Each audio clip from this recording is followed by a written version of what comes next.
Buenos días, estamos con Yasna Jara, está presente en el marco del proyecto financiado por el MINCAP, el Ministerio de la Cultura, el Arte y el Patrimonio.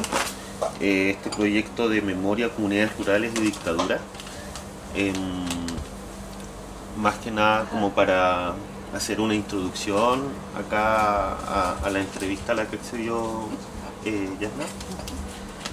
Em, Empezar primero con los inicios. Tu familia, si son de acá de la región, llegaron desde afuera, más o menos en qué año. Bueno, primero que nada, muchas gracias por el espacio, por, como bien dicen ustedes, salir de Coyhaique y poder conversar. En realidad conversar un poco de cómo se dio todo este proceso familiar, en este caso, y centrarnos en el tiempo de la dictadura. Mi familia, mi mamá de Cadaicén, de siempre, mis abuelos vinieron de Chiloé por parte de ella, mi papá desde Temuco.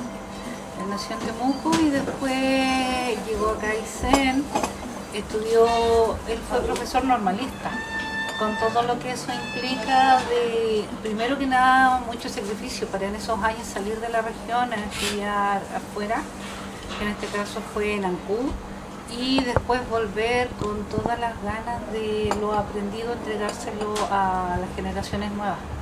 Así que más que una profesión, para él era una vocación y era su vida completa el ser profesor y ser profesor normalista además. Así es que mis papás se casaron acá en Aysén y enseguida mis papás se fueron a vivir a Coyhaique, trabajaba en la escuela industrial. Con el tiempo se fueron a Talca, a la escuela industrial, a la escuela agrícola de Talca. Vinieron a vivir a Puerto Montt. De a poco se iban acercando de vuelta acá a Puerto Aysén. Y estando en Puerto Montt, ya con su vida formada, tenían casa, estaban mis dos hermanos mayores, yo recién nacida, decidieron, especialmente mi papá, que el 50 años de militancia comunista tenía cuando él falleció, que falleció a los 68 años. Es decir, que a los 18 años él ya se integró al Partido Comunista. Y siempre pensando en eso, en la educación, especialmente que era lo fuerte de él, y en lo que implicaba para los hijos de familias de escasos recursos de acá de Aysén salir a estudiar, porque él lo había vivido, y como digo, ya estando en Puerto Montt, que pudieran haberse quedado ahí, y comenzó una relación con un grupo de personas importantes dentro de Puerto Aysén, y comenzaron a viajar a Santiago para pedir que se creara en Puerto Aysén la escuela industrial. Entonces las personas de aquí iban y se iban directo a Santiago, se comunicaban con mi papá y él viajaba de Puerto Montt a Santiago. De esa manera, tras mucho tiempo, lograron que se creara en el Ministerio de Educación la escuela industrial para Puerto Aysén. Y en función de eso mi papá se vino a Aysén. Volvimos todos, y en el tiempo de la Unidad Popular se echó a andar la escuela industrial, de la que mi papá fue fundador y además fue de sus primeros profesores. Es así como para el año 73, para el golpe militar, mi papá estaba acá. Y siempre decimos de que por algo la vida coloca la situación en su momento justo. Si él hubiera estado en Puerto Montt, siendo ya dirigente del Partido Comunista, lo más probable es que hoy día sería uno más de los tantos detenidos desaparecidos que dejó el régimen militar. Pero al estar acá en Aysén, igual estuvo detenido, igual fue exonerado político, pero al estar detenido, no vamos a decir que lo trataron bien, pero sí por lo menos la gente lo conocía y tuvieron diferencias, vamos a dejarlo así, diferencias con él. Como por ejemplo, muchos de las personas que estuvieron detenidas estaban en la segunda comisaría de Puerto Aysén. Y mi papá estaba en la cárcel y ahí habían pocos detenidos,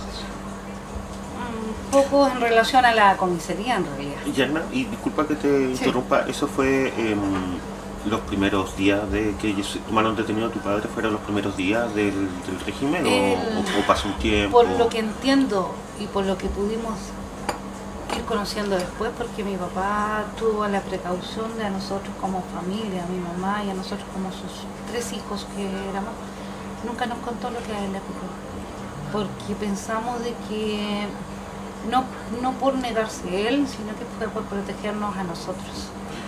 Entonces lamentablemente nosotros hemos ido sabiendo, lamentable digo porque hemos sabido por otra persona lo que a mi papá le pasó.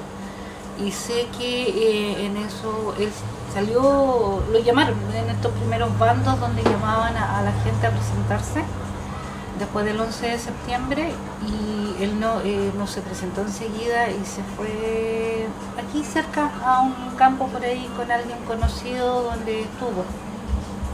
Pero después, seguramente temiendo por la seguridad nuestra, se entregó. Y es ahí donde llega justamente, como le digo, a la cárcel.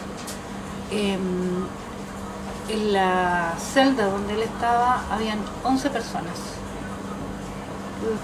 Debemos entender que es una celda súper chica. Yo no quiero ni pensar cómo sería el espacio. Lo que sí, y estuvo 54 días detenido.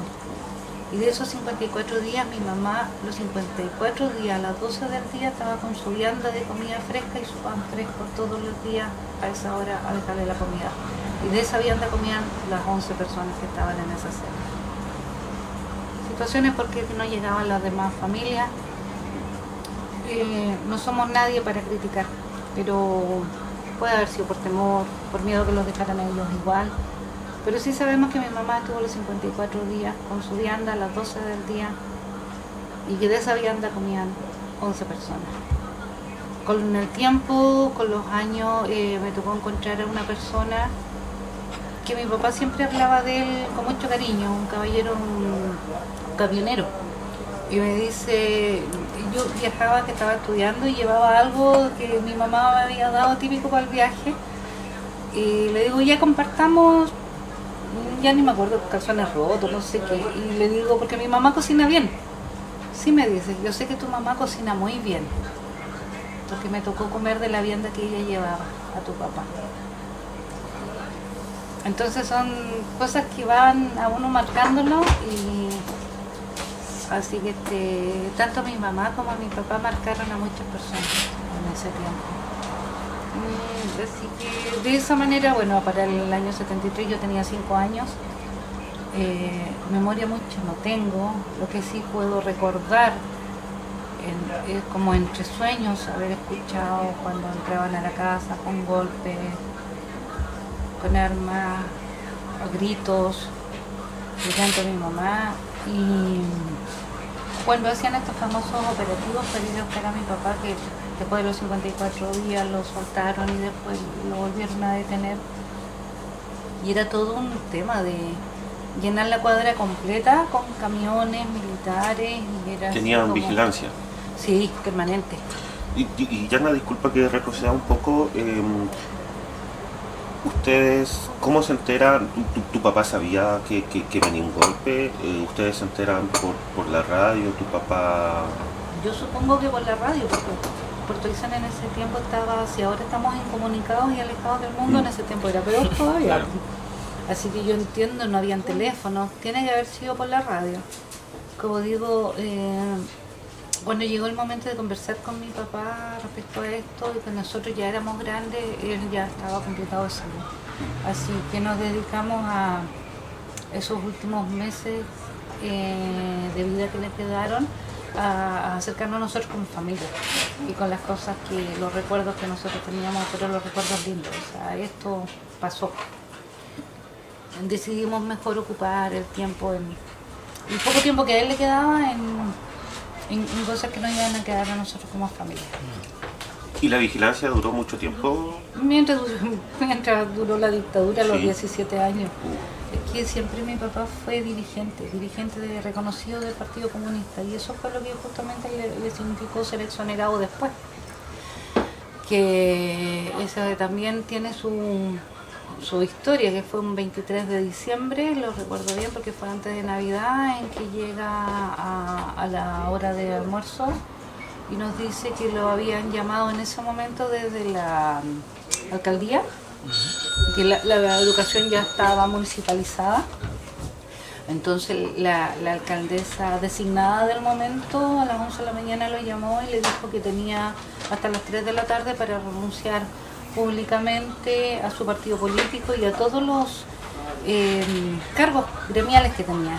Era secretario del colegio de profesores y el dolor más grande que pensamos tenía en ese momento la dictadura es que mi papá logró organizar en pocos años a los campesinos de la región. Ni siquiera que del sector solamente, ni de la comuna ni de la provincia, de la región. Entonces, gente sencilla, gente humilde, que no tenía voz antes, como eran los campesinos, el sector rural, él logró organizarlo. Y después se hicieron muy fuertes y se hicieron muy potentes. Y como ya venía todo este tiempo, el año 85, venía todo, esto fue el 86, venía todo el proceso de cambio desde el 82 que habían comenzado las movilizaciones a nivel nacional, se entendía de que la gente que estaba organizada era un riesgo para la dictadura, para la administración del momento. Y una forma de bloquearlos era justamente que en este caso los dirigentes, y en este caso mi papá específicamente, dejara de ser el cabecilla de estas organizaciones. Entonces a la hora de almuerzo nos dice, tengo hasta las 3 de la tarde para ir a la notaría, renunciar al partido político, renunciar a ser comunista y tengo que dejar todos mis cargos. Y así que la decisión la tomamos como familia, nos consultó a nosotros y obviamente nosotros le dijimos que no porque si lo habíamos siempre visto tan fuerte y tan entero y tan consecuente, no podíamos permitir que por mantener un sueldo él entregara sus ideales por todo lo que había luchado todo ese tiempo. No era digno, no era moral que se vendiera por un sueldo. Así que como familia le dijimos que no y simplemente ni siquiera fue a dar la respuesta. Y el 26 de diciembre del año 86 lo exoneraron. Fue el primer exonerado en Puerto Aysén. 10 años después recién logró sacar su pensión como exonerado político. También fue el primer exonerado, el primer pensionado como exonerado político. 10 años en que como familia las penurias económicas fueron muchas, pero las supimos llevar porque al final para nosotros la dignidad es ante todo y hasta el día de hoy, o sea, siempre con la frente en alto. Y mi papá fue comunista hasta que falleció, no se transó en sus ideales y nosotros como familia lo respetamos, lo apoyamos y mantenemos viva su memoria con mucho orgullo. Yarna, una pregunta. Con los años de previos y con dictadura militar, ¿viste algún cambio en la sociedad aysenina, en cómo que tú recuerdes, en los tratos hacia tu familia, por ejemplo, en la misma comunidad se dividió, no sé, Sí, dentro de todo, sabes tú que y como te digo, tenía 5 años para cuando mi papá estuvo detenido. Pero los recuerdos quedan y pensar de que alguien nos hizo a un lado por el hecho de que mi papá estaba detenido, siendo comunista, que también lo podían tomar a ellos. Creo entender por ahí de que hubo una tía, un hermano de mi mamá que sí se hizo a un lado porque les podía pasar algo a ellos. Se respeta nomás, en todo caso. Pero no todo lo contrario. Los vecinos, nuestros vecinos, por ejemplo, hicieron en el cerco un portón por el lado de atrás, porque como estábamos en toque de queda no se podía transitar por la calle. Y si bien las casas estaban una al lado de la otra, ni siquiera podía salir a la vereda por el toque de queda. Entonces, ¿qué hicieron las vecinas? Hicieron un portón atrás en el cerco y por ahí se comunicaban. Y por ahí ellos iban a ver a mi mamá, acompañaban. Dentro de eso, igual por lo que recuerda mi mamá, o recordaba porque ella ya también está fallecida, alguien de acá de Aysén reconoció gente de derecha, pero que eran muy amigos con mi papá porque tenía esa cualidad de lo que decía hace poco en la radio que estuvimos en un programa, de que él siempre dijo, podemos tener diferencias políticas extremas, pero eso no implica que seamos enemigos. El respeto ante todo. Entonces, y él tenía muy buenos amigos, siendo él hombre de izquierda, con gente de derecha tenía muy buenos amigos. Y esos amigos, uno de ellos también llegó a la casa a ayudar, a ofrecer ayuda, lo que fuera necesario. Y siendo de que sabíamos de que podía ser estigmatizado y que lo estaban controlando en la casa y que iba a ser fichado, pero aún así llegó igual. Con los años, igual recuerdo haber conversado con la hija de este caballero, de este amigo de mi papá. Y le digo, le tengo mucho cariño a tu papá por esto, porque mi mamá siempre se acordó de que ustedes llegaron. Sí, dice, porque y mi papá se acordaba muy bien de tu papá, en este caso del mío, porque en el tiempo de la Unidad Popular, tu papá ayudó mucho a mi familia. Se preocupó que nunca le faltara comida, aunque hubiera escasez. Entonces era como una mano de vuelta nada más. Claro. Y todas situaciones que eso yo por ejemplo no lo sabía, porque obviamente para la Unidad Popular yo era muy niña. Así que ahí te va dejando el recuerdo y el reflejo de una persona que no te miraba por tu color político, sino que a quien podía ayudar, lo hacía. Y después nosotros con los años hemos ido hasta el día de hoy recibiendo ese cariño de vuelta nada más. Así que no puedo decir que de 100 personas, una, si es que se alejó de nosotros. Otra consulta, ¿cómo es para ti también como volver a toda esta historia? Que era un poco lo que nos contabas, que al final fue, durante mucho tiempo no fue conversado por un tema de protegerlos. Sí. Pero en algún momento también llega el punto en que se enteran y empiezan a recuperar todo esto cuando ya estaban más enfermos. ¿Cómo fue ese proceso para ti? Hasta el día de hoy cuesta superarlo. Yo creo que no lo voy a superar nunca en realidad, porque duele que alguien que no hizo daño, que siempre veló por los demás, sufriera, y sufriera él y sufriéramos nosotros como familia, porque cuando mi papá lo exoneraron, yo me iba a la universidad, mi hermano ya estaba en la universidad y eso implicó de que nosotros no pudimos estudiar. Mi hermano tuvo que dejar la universidad, no logró terminar su carrera. Yo me fui de todas maneras y cuando llego a la Universidad Austral, en marzo, típico de como buen estudiante, uno va con la trabajadora social a pedir becas, lo que se pudiera, sabiendo que mi papá no tenía trabajo. Mi mamá dueña de casa, no había más ingresos y la trabajadora social me dice, esto había sido en diciembre del 86, en marzo del 87 me dice, no te puedo dar ningún beneficio, la orden es ni un beneficio para familiar de exonerado político, porque si no les costaba el trabajo a ellas. Esa era la orden. Entonces no fue solamente con la persona, fue con el grupo familiar completo. Y por eso es que supimos rearmarnos, salir de ahí. Yo con los años estudié, pude sacar mi carrera acá en Aysén, pero ¿a costa de qué? O sea, ¿y por qué esa persecución también con nosotros como hijos? Yo tenía 5 años, ¿qué daño le hacía al gobierno militar una niña de 5 años? Pero siguieron durante todo ese tiempo con este régimen y medidas que también complicaron no solamente a quienes participaron directamente, sino a nosotros como generaciones venideras también. Pero hay mucho que por lo mismo es cuando hay cuando hay odio, porque igual hay personas que tienen odio y yo respeto eso porque sufrieron mucho.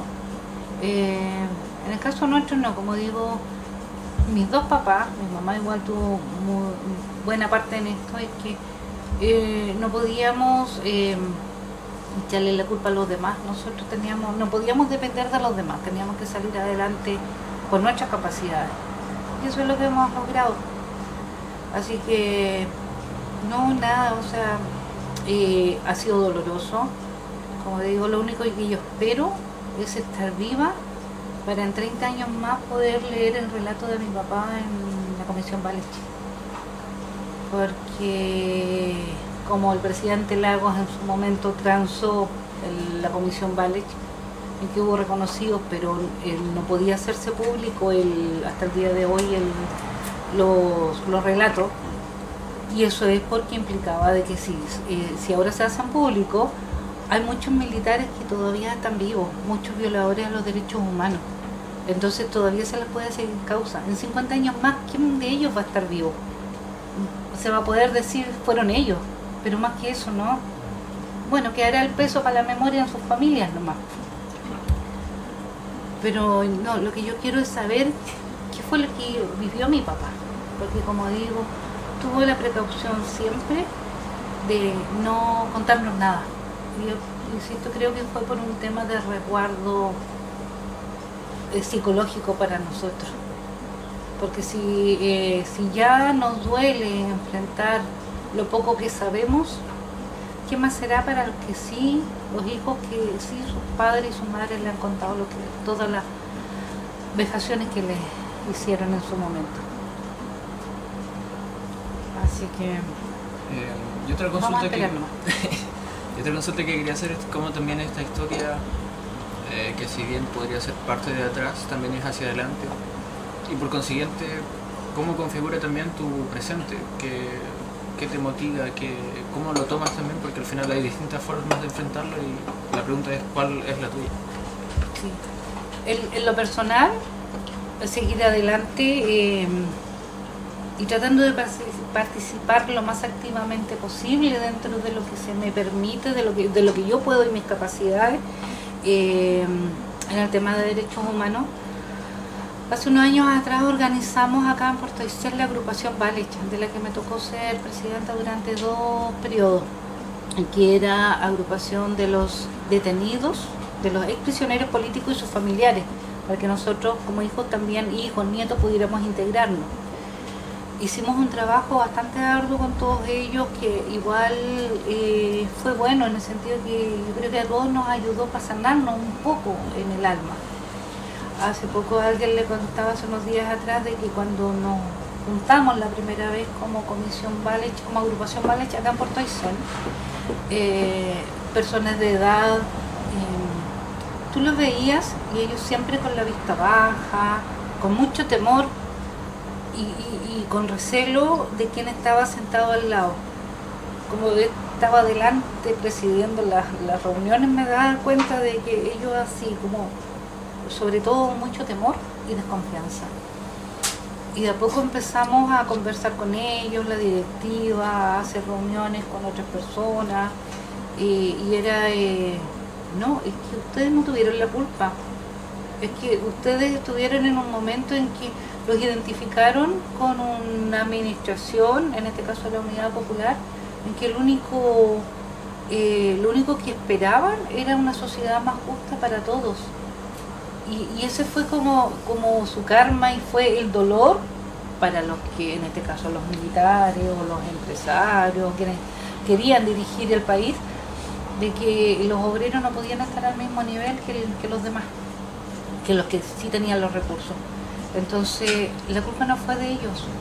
Y empezaron a sacarse eso de que si ellos los detuvieron, los torturaron, no fue porque ellos tenían la culpa, sino que quien tenía la culpa en realidad fueron quienes los detuvieron y les cometieron esos actos, porque ellos los identificaron como algo más grande. Eran parte de un gobierno, de la Unidad Popular, en que las aspiraciones eran enormes. Entonces ellos fueron parte de algo mucho mayor. Y en función de eso es que los tomaron como que ellos eran los subversivos, como se dice tanto ahora, los extremistas, eran los que no podían estar en el país, cuando en realidad los enfermos eran los del otro lado. Así que de a poco creo que fuimos cambiando un poco la mentalidad de esas personas. Hicimos un acto reivindicativo con todos ellos, llenamos la Casa de la Cultura, donde un gesto tan simple como colocar y plasmar su nombre en una hoja escrita así en el computador de los 76 que salieron reconocidos en la provincia en la primera comisión Valech acá en Aysén, y lo colocamos alrededor de toda la sala. Y después lo íbamos nombrando uno a uno, y habían dos jóvenes, dos lolitos, en ese tiempo una pareja de lolitos que nos acompañaron, que iban colocando un clavel cada vez que los nombrábamos. Y sabes que fue tan lindo que al final, al terminar este acto, cada familia iba a buscar el nombre de su familiar y su clavel. Y era eso, y los abrazaban, y les dimos nombre y caras a tanta gente que sufrió. Y reivindicarlos en que, les insisto, ellos no fueron los causantes, ellos fueron víctimas. Hay todo un tema de reparación ahí. Simples gestos, Claro. simples gestos. A la semana después, a los meses después, falleció una de ellas que estaba en ese momento complicada de salud, y nos contaba la hija que lo único que pidió cuando estaba en el hospital, que le llevaran su cartel con su nombre y lo colocaran en el borde de la cama. Y para ello, yo decía, para mí es un simple papel, o sea, está mi nombre, pero es un simple papel. Pero cuánto significó para ella de pedir que lo llevaran al hospital y se lo colocaran en el borde de la cama y decir, esa soy yo, pero ya con orgullo. Entonces, por eso le digo, creo que logramos el objetivo. Tú ves a esos mismos compañeros el día de hoy, hombres y mujeres en las calles, y ya no andan con la vista al suelo, ya levantan la cabeza. Así que, no, una linda experiencia, y es un trabajo que tenemos pendiente de retomar, más ahora que estamos ya a puertas de cumplir los 50 años del golpe militar. Entonces esos pequeños gestos hacen que las personas, tú los vuelves a validar, que ellos son personas. Y acabamos de estar en un programa de radio donde hablábamos de un sitio de memoria, acá en la Caballeriza, de la segunda comisaría de Puerto Aysén, y me di el tiempo y el trabajo de leer el nombre de todos los que fueron asesinados y hechos desaparecer en el tiempo de la dictadura militar acá en la región, porque que le decía, como Partido Comunista consideramos que no son números, no son fechas, no son decretos, son personas. Entonces, en el nombre de esas personas, que son las menos para todos los que lo sufrieron aquí en la región, pero por último decir, ellos estuvieron. Y cada vez que los nombremos, es responsabilidad nuestra de que esto no se olvide. Y una última consulta. Como tú decías, estamos a puertas de que se nombre como el primer sitio de memoria aquí en la región de Aysén. Así es es. un precedente único y muy necesario Sí. también.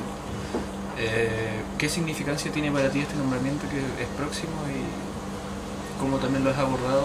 Porque al final también trae otras cosas, no solamente el nombramiento y no solamente un acto que podría ser un acto ejecutivo, sino que tiene muchas más significancias. ¿Y cuáles serían esas para ti? Sí, bueno, en la Caballeriza, en la comisaría, tuvo la mayor cantidad de gente detenida aquí en Puerto Aysén. Los menos estuvieron en la cárcel, que es donde estuvo mi papá. Pero de la misma manera comparto el dolor, la pena, el sufrimiento que tienen que haber ellos pasado. Así que vamos a estar presentes el día jueves cuando lo declaren, porque justamente se necesita mucho. Lamentablemente, para nuestra cultura, nuestra idiosincrasia, los chilenos, necesitamos tener algo tangible al frente. Necesitamos tocar algo para poder decir sí, existe. Entonces, y eso lo van a dar las caballerizas. Han pasado ya 49 años desde el golpe militar, hay generaciones nuevas, tenemos que hacer educación con ellos, tenemos que hacerles presente que esto ocurrió, y por sobre todo tener la memoria para decir que esto no se repita nunca más. ¿Y cómo lo tenemos que hacer? Es los que estamos hoy día, hacer presencia, hacer cultura, hacer historia, estar nombrándolos y como digo, y estar ahí y hacer tangible todo esto y poder tocar, poder decir si realmente aquí se cometieron violaciones a los derechos humanos. Ya no basta, nosotros mismos como sociedad nos hemos encargado de que esto se vaya dilatando y diluyendo en el tiempo. Y mi temor es que en 5 generaciones más y digan, parece que algo ocurrió acá en Aysén, parece que en el tiempo de la dictadura sí hubo gente asesinada, sí hubo gente violentada, pero parece. Entonces, pero si nosotros somos persistentes y dejamos esto, no para nosotros, porque nosotros lo vivimos, tenemos que pensar en las generaciones nuevas, pero también con una base no de odio, pero sí de justicia, de igualdad, de reparación para los familiares, de verdad para tantos familiares que el día de hoy y que en la región también tenemos, que es el caso de detenidos desaparecidos. La dignidad de poder decir dónde están sus restos para que sus familias puedan darle sepultura y poder decir, sí, sé que mi padre está ahí. No podemos negarle eso a nadie. Entonces, si pasa por nosotros, vamos a estar haciendo presión, manteniendo viva la memoria, para que si no lo logramos nosotros, que sean las generaciones nuevas quienes puedan decir, lo logramos, lo conseguimos, los encontramos con la tranquilidad de esas familias. Y en lo personal, ¿qué me queda? Obviamente estaré con mi padre ese día con el recuerdo de él, el recuerdo de mi mamá también, porque como decía, ella siendo dueña de casa, también después con los años militó en el Partido Comunista hasta que falleció, y la destacaron hace poco dentro del mismo partido con su nombre, lleva una célula del Partido Comunista acá en Puerto Aysén, lleva su nombre, y es porque quisieron honrar en ella a tantas compañeras y tantas mujeres que en el tiempo de dictadura, si bien los hombres eran los que andaban en reuniones, organizaban, daban la pelea, iban a las marchas, ¿qué hacían las mujeres mientras tanto? Y en este caso específico mi mamá, llegaban compañeros de Santiago, del norte, venían a reuniones, en clandestinidad obviamente, estábamos en dictadura. Mucha gente que pasó por aquí arrancando de la dictadura. Y ella sabía, mi papá siempre solamente le decía, va a llegar alguien, tantas personas. Y ella calladita se ponía a hacer las camas, se ponía a cocinar, y mientras esas personas estaban en la casa, siempre hubo un plato de comida caliente y una cama calentita también para recibirlo. Entonces ese trabajo pequeño tiene que haber ayudado a mucha gente en sus momentos más crudos que estaban viviendo, venían arrancando, no era un viaje de placer. Pasaban parejas con niños por nuestra casa, con bebés recién nacidos y tenían que salir arrancando del país. O dirigentes que venían a las reuniones y a entregarnos información de lo que estaba pasando en Santiago, lo que estaba pasando a nivel nacional, que acá no teníamos mayor información. Y por sobre todo eran compañeros que venían a darnos ánimo, vamos a volver a la democracia, estamos luchando para eso, contamos con ustedes. Y esa motivación quedaba acá y nosotros desde nuestra trinchera seguíamos trabajando y seguíamos luchando, cada uno hacía lo suyo, cada uno tenía un aporte que hacer para esto. Entonces fue un trabajo de todos para volver a la democracia. En mi caso, en el año 88, para el plebiscito, yo ingresé a la Jota en Valdivia, donde estaba estudiando en la universidad. Y para el 5 de octubre, nuestro trabajo fue ir a las poblaciones y cuidar a los niños para que las mamás pudieran tener el tiempo de ir a votar. Y íbamos de población en población y ayudando, jugando con los niños en la calle, pero la mística era tan rica, era todos contra el dictador, era esa la sensación. Así que recuerdo que ese fue nuestro trabajo. El año 89 volví a Aysén y justo venían las elecciones, las primeras elecciones presidenciales después de tanto tiempo que la dictadura no había permitido elegir que la democracia se hiciera presente. Y también vocal de mesa para la primera elección cuando ganó Elwin. Éramos uno solo, era una sola voz, no había partidos políticos, y si bien habían personas reconocidas de cada partido político dentro de este grupo de trabajo, éramos uno solo. Y lo que sí creo, y en eso tengo ese sinsabor de luchamos tanto, tanta gente quedó en el tiempo de dictadura en las calles, que murió, que fue detenida, que fue hecha desaparecer, para que se produjera todo un movimiento social que nos permitiera volver a la democracia con el voto. Y después esta democracia llegó pero a media.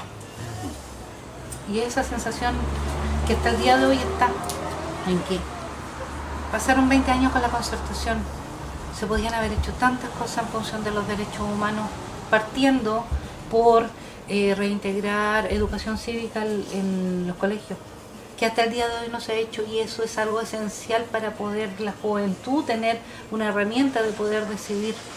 Hablamos de los niños y sus derechos, pero muy poco hablamos de sus deberes. Y los deberes nuestros como sociedad es justamente esto: participar, leer, educarse políticamente y ser activo y participar votando. Siempre hemos dicho, el único día que somos todos iguales en este país, ricos, pobres, es el día de las elecciones. El voto de ellos vale lo mismo que el nuestro. Y lamentablemente la gente, cuando llega a votar o no sabe por quién votar, vota nulo, vota en blanco, simplemente no va a votar. No se dan cuenta que con esa capacidad que tienen de su voto diario, o sea, en cada elección, podemos cambiar la vida, y no de nosotros. Lo mismo pasó con la Constitución hace poco. La Constitución no es para nosotros ya estamos viviendo lo que somos. No es para nuestros padres, no es para nosotros, ni siquiera para nuestros hijos. Es para las generaciones ya a esta altura de 3, 4 generaciones más. Eso es lo que tenemos que pensar en cada elección. Siendo desde las municipales, de las parlamentarias y mucho más las presidenciales, el país que estamos construyendo no es para nosotros ni para nuestros hijos, es para nuestros nietos. ¿Qué les vamos a dejar a ellos? Entonces de ahí la importancia que es votar, pero votar informado.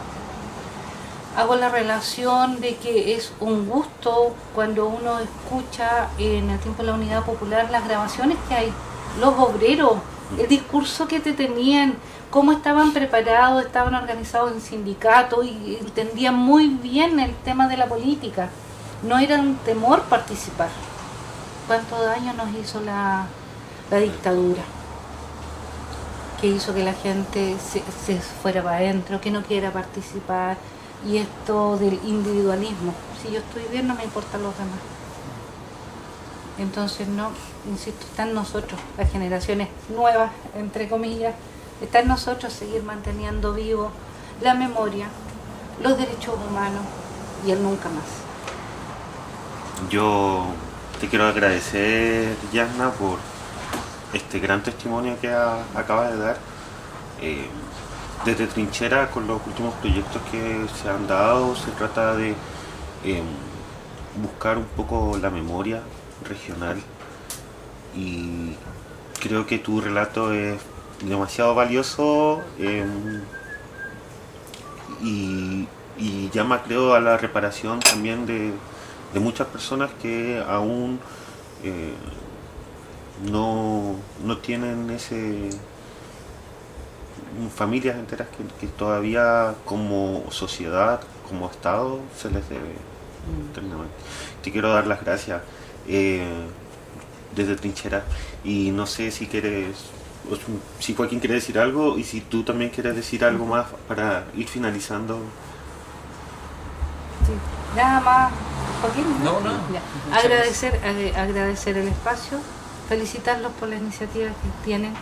El tema de derechos humanos fue tabú en su momento y es un tema todavía muy delicado. Pero qué bien que se abran estas iniciativas, los insto para que sigan con esto, y de verdad gente joven hablando de memoria eleva el alma. Así que felicitaciones para ustedes, de verdad, y las gracias por lo que están haciendo. Y de esperar que muchos más se sumen también junto a ustedes, porque de nosotros depende, vuelvo a insistir, de que nunca más ocurra esto tan terrible que ocurrió en el tiempo de la dictadura militar. Muchas gracias. A ustedes.